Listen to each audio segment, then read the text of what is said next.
ಒಂದು ಹೆಣ್ಮಗು ಗಂಡ ಇಲ್ಲ ಅಂತ ಬಾಳ್ಕೊಡೋಣ ಅಂತ ನಾನು ಮದುವೆ ಆದೆ ಸರ್. ಅವ್ಳಿಗೆ ನನಗೆ ಈ ಥರ ಮೋಸ ಮಾಡ್ತಾಳೆ ಅಂತ ನಾನು ಕನಸಲ್ಲೂ ಅಂದ್ಕೊಂಡಿರಲಿಲ್ಲ ಸರ್. ಸರ್ ಅವರೆಲ್ಲ ನಾನು ಆನ್ಲೈನಲ್ಲಿ 19 ಲಕ್ಷದವರೆಗೂ ನಾನು ಆನ್ಲೈನೇ ಮಾಡಿದ್ದೀನಿ ಸರ್. ಫೋನ್ಪೇ ಡೀಟೇಲ್ಸ್ ಸಮೇತ ನನ್ನ ಹತ್ರ ಇದೆ. ಇನ್ನು ಸ್ವಲ್ಪ ಕ್ಯಾಶ್ ಕೊಟ್ಟಿದ್ದೀನಿ. ನಾನು ಈ ಥರ 55,000 ಈಸ್ಕೊಂಡ್ರು ಬೇರೆಯವ್ರಿಗೆ 15 ದಿನದಲ್ಲಿ ಅದಕ್ಕೆ 15,000 20,000 ಹಾಕಿ ನಾನು ರಿಟರ್ನ್ ಕೊಟ್ಟಿದ್ದೀನಿ ಸರ್. ಅದೆಲ್ಲ ಸೇರಿದ್ರೆ 25 ಲಕ್ಷ ಕ್ರಾಸ್ ಆಗುತ್ತೆ ಸರ್. ನಾನು ತುಂಬ 1 ವರ್ಷದಿಂದ ಮನೆಗೆ ನಾನು ₹1 ರೇಷನ್ ತೊಗೊಂಬಂದಿಲ್ಲ ಸರ್. ನಾವು ಹೆಂಗೆ ಸಂಸಾರ ಮಾಡ್ತಾ ಇರ್ಬೇಕು ಸರ್. ಏನೇ ಮಾಡಿದ್ರು ಇವಳಿಗೋಸ್ಕರ ನಾನು ಮಾಡಿದೆ.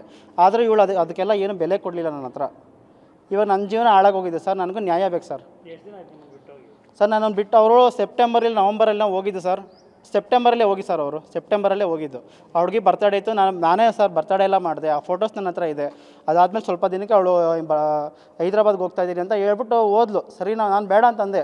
ಇನ್ನೇನು ಬಸ್ಸಲ್ಲಿ ಕೂತ್ಕೊಂಡ್ಬಿಟ್ಟಿದ್ದೀನಿ, ನಾನು ಹೋಗ್ತಾಯಿದ್ದೀನಿ, ನನಗೆ ಹಿಂಸೆ ಮಾಡ್ತಾಯಿದ್ದಾರೆ, ಇಲ್ಲಿ ಒಬ್ರು ಅಕ್ಕ ಇದ್ದಾರೆ ಅಂತ ಹೇಳಿದ್ಲು. ಇವಾಗ ಹೋದವಳಿಗೆ ನಾನು ಇವಾಗ ಕರ್ಕೊಂಬರಕ್ಕಂತೂ ಅವಳು ನನಗೆ ಗೊತ್ತಿಲ್ಲ ಅಡ್ರೆಸ್ ಎಲ್ಲಿ ಹೈದ್ರಾಬಾದಲ್ಲಿ ಅಂತ. ಏನೋ ಲೊಕೇಶನ್ ಕಳ್ಸಿದ್ರೆ ಇಲ್ಲ, ವಾಟ್ಸಪ್ ಡಿಲೀಟ್ ಮಾಡಿಬಿಟ್ಟಿದ್ದೀನಿ, ನಂದೇನೇನೋ ಕೆಲಸದ್ದು ರೆಕಾರ್ಡಿಂಗ್ ಆಗ್ತಾಯಿದೆ, ಈ ಥರ ಎಲ್ಲ ಸುಳ್ಳು ಹೇಳಿದ್ಲು ಸರ್. ಸರ್ 3ನೇ ಮದುವೆ ಆಗಿದ್ಲು ಅಂದರೆ ನನಗೊಂದು 5 ಡೇಸ್ ಬ್ಯಾಕೆ ಗೊತ್ತಾಯಿತು ಸರ್. ನನಗೆ ಅಲ್ಲಿವರೆಗೂ ನಂಗೆ ವಿಚಾರಣೆ ಗೊತ್ತಿಲ್ಲ ಸರ್. ಏನಂದ್ಲು ಅಂದರೆ ಒಂದು ಸರಿ ನನಗೆ ಟೌನಲ್ಲಿ ಸಿಕ್ಕಿದ್ಲು. ಆವಾಗ ನಂಗೆ 6 ದಿನಕ್ಕೆ ಮುಂಚೆ ಟೌನಲ್ಲಿ ಸಿಕ್ಕಿದ್ಲು.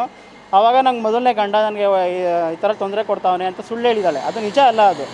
ಆಮೇಲೆ ಸರಿ ನಾನು ಅಲ್ಲಿ ಮನೆಗೂ ನಮ್ಮ ಅತ್ತೆ ಮನೆಗೆ ಹೋಗಿ ದೇವನಹಳ್ಳಿಯಲ್ಲಿ ಅವ್ರ ಅತ್ತೆ ಮನೆ ಇದೆಯಂತೆ, ಅಲ್ಲೋಗಿ ಕಾಲ್ ಮಾಡ್ತೀನಿ ಅಂತ ಹೇಳಿದ್ದಾರೆ. ಅಲ್ಲಿ ಸರಿ ಆಯಿತು ಅಂತ ಸುಮ್ಮನೆ ಅದೇ. ನನ್ನ ಗಂಡ ನನ್ನ ಮೊಬೈಲ್ ಕಿತ್ಕೊಂಡ್ಬಿಟ್ಟಿದ್ದಾನೆ ಅಂತ ಈಗೆಲ್ಲ ಸುಳ್ಳು ಹೇಳಿದ್ದಾಳೆ. ಆಮೇಲೆ ಬೇರೆಯವ್ರ ಮೊಬೈಲ್ ನಂಬರಿಂದ ಕಾಲ್ ಮಾಡಿದ್ದಾಳೆ ನನಗೆ. ನಾನು ಹಿಂಗೆ ಹೈದ್ರಾಬಾದ್ಗೆ ಹೋಗ್ತಾ ಇದ್ದೀನಿ, ತಿರ್ಗಾ ನಿಮಗೆ 3 ತಿಂಗಳು ನಾನು ಸಿಗಲ್ಲ, ಹೈದ್ರಾಬಾದ್ ತಿರ್ಗಾ ಹೋಗ್ತಾಯಿದ್ದೀನಿ ನಾನು ಅಂತ ಸುಳ್ಳು ಹೇಳಿದ್ದಾಳೆ. ಅಷ್ಟೊತ್ತಿಗೆ ಅವ್ರ ಅತ್ತೆ ನಂಬರ್ ಕೊಟ್ಟಳು ನನಗೆ.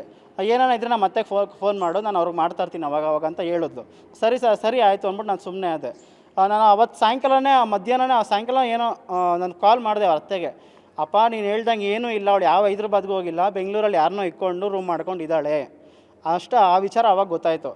ಆಮೇಲೆ ಯಾರಿರೋ ಗಂಡ ಫೋನ್ ಕಿತ್ಕೊಂಡಿದ್ದೀನಿ ಅಂತ ಹೇಳಿದ್ವಲ್ಲ, ನನ್ನ ಗಂಡನ ಅಡ್ರೆಸ್ ಹುಡ್ಕೊಂಡು ಹೋದೆ. ಹಿಂಗೆ ನಮ್ಮ ಫ್ರೆಂಡ್ ಕಡೆಯಿಂದ ಅವರು ವಿಚಾರಿಸಿದ್ರು. ಆವಾಗ ಅವಳು ಇಲ್ಲಿ ಅವರು ಫಸ್ಟ್ ಹಸ್ಬೆಂಡ್ ಬಂದು ವಿಶ್ವನಾಥ್ಪುರದಲ್ಲಿ ಸ್ಟುಡಿಯೋ ಮಾಡ್ಕೊಂಡಿದ್ದಾರೆ. ಅಲ್ಲೋಗಿ ನಂಬರ್ ತೊಗೊಂಡು ಮಾಡಿದೆ. ಅವ್ರು ಏನಿದ್ರು, ಅಪ್ಪ ಅವಳಿಗೂ ನನಗೂ ಕಾಂಟ್ಯಾಕ್ಟೇ ಇಲ್ಲ 3 ವರ್ಷದಿಂದ, ನಾನೇ ನೋವು ಪಡ್ತಾಯಿದ್ದೀನಿ ಅವಳಿಂದ. ಅವಳು ನನಗೆ 45 ಲಕ್ಷ ಯಾಮಾರಿಸಿದ್ದಾಳೆ. ಮಹಿಳಾ ಇದರಲ್ಲೂ ನನಗೆ ನ್ಯಾಯ ಸಿಗಲಿಲ್ಲ, ಅವಳ ಕಡೆನೇ ಅವರು ಇದು ಮಾಡಿದ್ರು. ಇವಾಗ ನನಗೂ ಈ ಥರ ಅನ್ಯಾಯ ಆಗಿದೆ ಅಂತ ಅವರು ಹೇಳಿದ್ರು. ಇವಳನ್ನ ಅವಾಗಿಂದ ಇವಳು ಫೋನ್ ಮಾಡಿ ಕೇಳಿದ್ದಕ್ಕೆ ಏನೋ ಆಗೋಯ್ತು, ಇನ್ನು ಮುಂದೆ ನಿನ್ನ ಪಾಡೋದು ನೀನಿರು, ನನ್ನ ಪಾಡೋದು ನಾನು ಇರ್ತೀನಿ, ನೀನು 15 ಲಕ್ಷ ಕೊಟ್ಟಿದ್ದೀಯ, ಅದಕ್ಕೆ 10 ಲಕ್ಷ ಸೇರಿಸ್ಬಿಟ್ಟು ನಾನು ನೀನು ಕೊಡ್ತೀನಿ ಅಂತ ಈಗೆಲ್ಲ ಹೇಳ್ತಿದ್ದಾಳೆ.